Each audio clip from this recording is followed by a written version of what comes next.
Halo teman-teman, di tutorial yang kelima dari Jamores, kita akan belajar cara membuat CRUD menggunakan serializer dan juga menggunakan kelas generic API View. Pastikan teman-teman telah mengikuti tutorial lainnya terkait dengan Jamores di YouTube channel dari Halovina Tutorial. Playlistnya Jamores, nih teman-teman bisa mengikuti tutorial ini dari part yang pertama sampai yang terakhir karena saling terkait. Untuk mengikuti tutorial ini, teman-teman perlu juga mendownload repositorinya di github.com/halovina/jambores. Di sini saya telah mengupload beberapa sampel code yang nantinya bisa teman-teman ikuti berbarengan juga dengan tutorial yang ada di Halovina tutorial.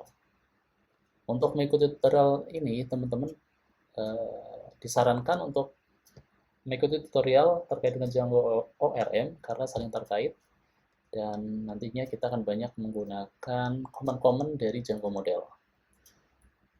Kita langsung ke text editor, pastikan teman-teman telah mendownload repository-nya.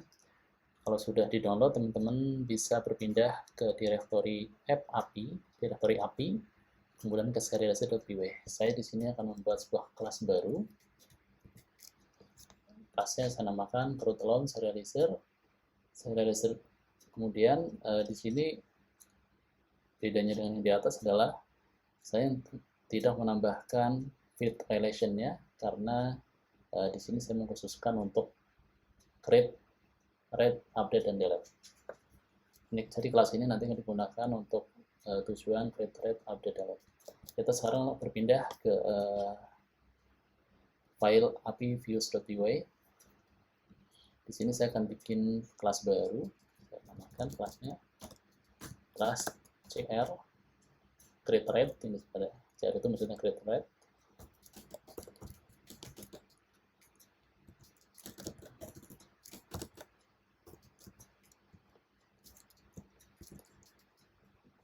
Yang terpenting di sini apa? Yang penting di sini adalah teman-teman perlu mengimport generic class dari REST framework. Generics.list create API view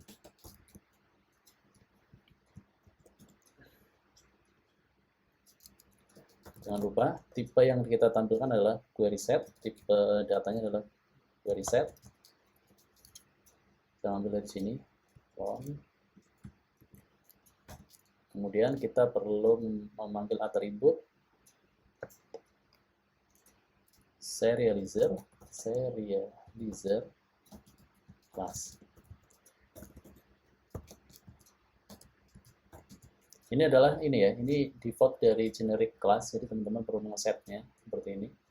Kemudian teman-teman perlu juga memanggil atribut serializer class, serializer yang kurang R, serializer class. Setelah ini panggil ininya, kelas serializer yang sudah kita buat di file serializer.py.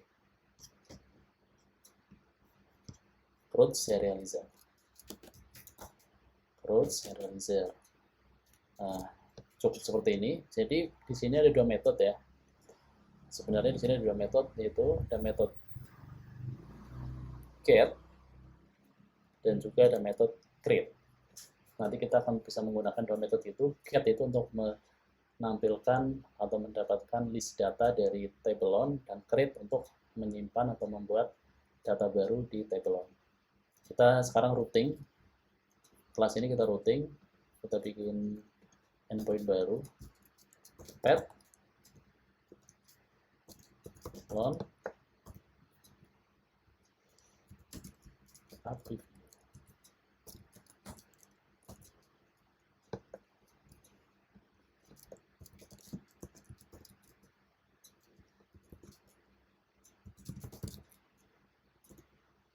Namespace-nya saya namakan non cr list.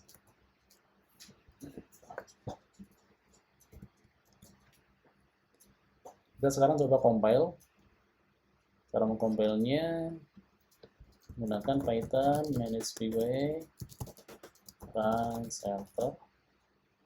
Oke, sukses, tidak ada error. Selanjutnya setelah ini kita berpindah ke web browser. Tadi apa endpoint-nya? Mau melihat endpoint-nya apa, teman-teman bisa ke main directory. Bukan main directory, sorry, main project. Main project kita adalah Django REST. Kemudian kita lihat di urls.py di sini. Ini adalah path-nya, jadi nanti path-nya adalah localhost /api/ tadi endpoint-nya udah kita bikin /log. Kita sekarang berpindah localhost /api/ log. Ya. Di sini kita punya dua data, ada dua data loan. Pertama, produk NIM-nya pinjaman berjangka prima, dan yang kedua adalah pinjaman berjangka tahunan. Di sini kita punya dua data dengan dua ID yang berbeda, ID pertama 1, ID yang kedua 4. Dan di sini ada form. Kalau sebelumnya yang ada adalah di tutorial sebelumnya, kalau kita lihat ya, tutorial sebelumnya tuh yang ini list. Kalau kita tambahkan list ini, maka munculnya semua adalah list data. Oke, kita berpindah lagi ke yang tadi, page yang tadi. Coba kita tambahkan. Saya akan bikin namanya produk ini adalah tes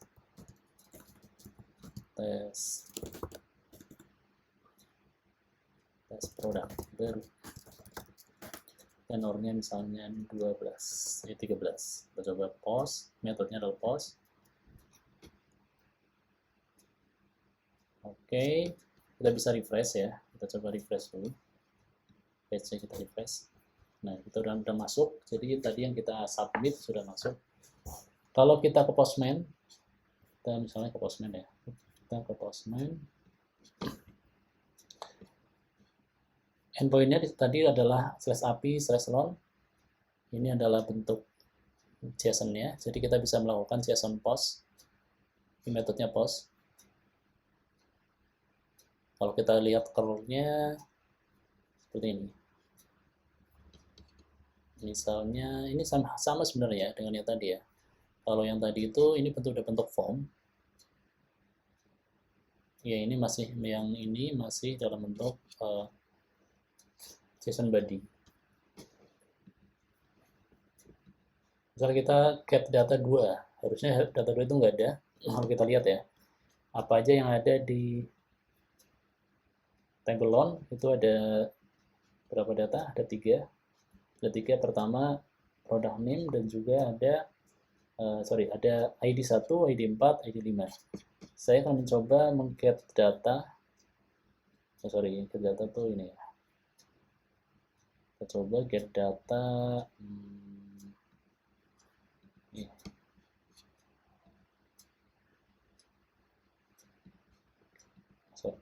ya, kita coba get data di sini.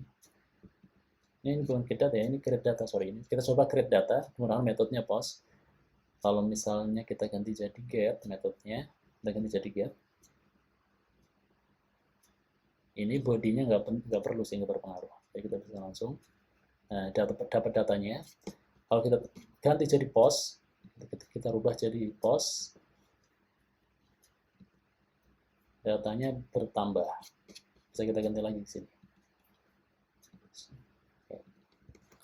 Ada bertambah jadi ada 4 data produk. Oke, selanjutnya apa yang perlu kita lakukan? Selanjutnya saya akan membuat kelas untuk retrieve data. Retrieve data itu berarti kita bisa query data berdasarkan ID, dan juga bisa juga kita nanti menghapus data berdasarkan ID gitu kan. Oke, kita sekarang berpindah ke editor lagi. Ke file api views.py. Kita bikin kelas baru dengan nama saya namakan retrieve loan. Jadi saya namakan kelas barunya adalah retrieve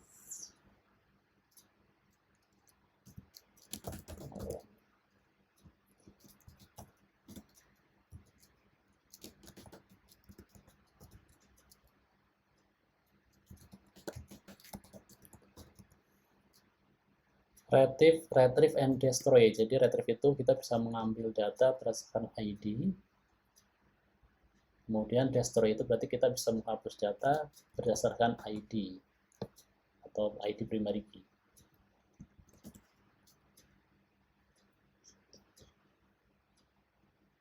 Ini sama, jadi bisa kita kopas yang di atas.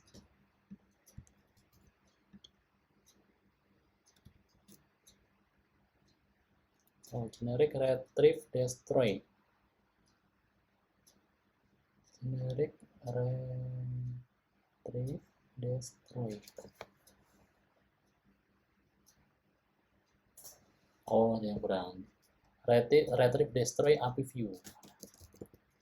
API view. Ya, sukses, dikompil sukses. Kita sekarang akan mencoba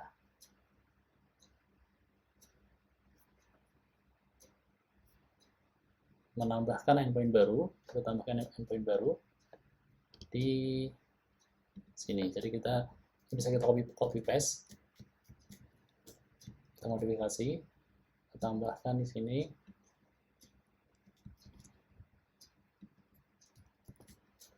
Kemudian kita ganti ini jadi retrieve load. Namespace-nya kita ganti jadi retrieve load.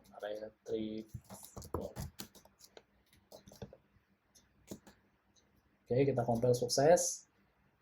Sekarang kita berpindah ke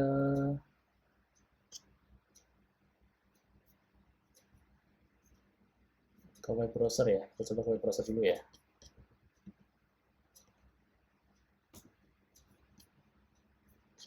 Kita ini ya, kita sekarang lihat di sini ada ID berapa. Saya ingin menghapus ID 6 atau mengambil data hanya ID 6.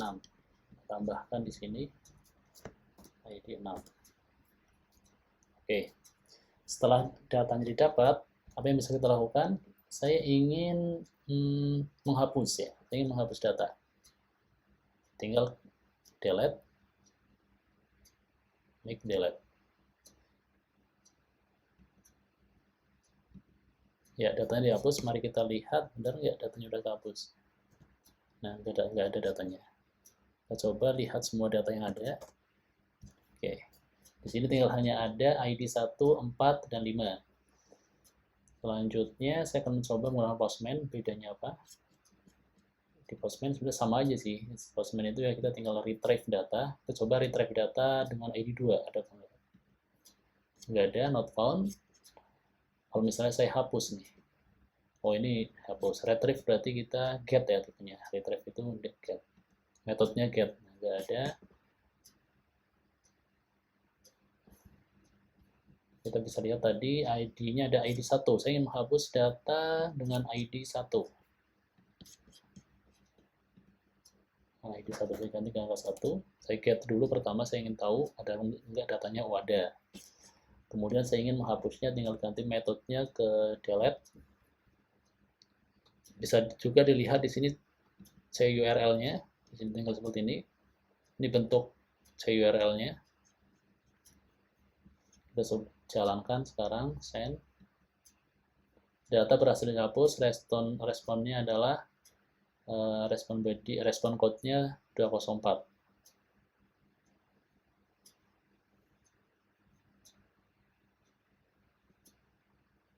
Oke, kita coba sekarang berpindah ke browser. Kita refresh dulu. Di sini tinggal ada 2 data, jadi teman-teman demikian cara atau tutorial terkait dengan Django REST CRUD menggunakan serializer. Selamat mencoba.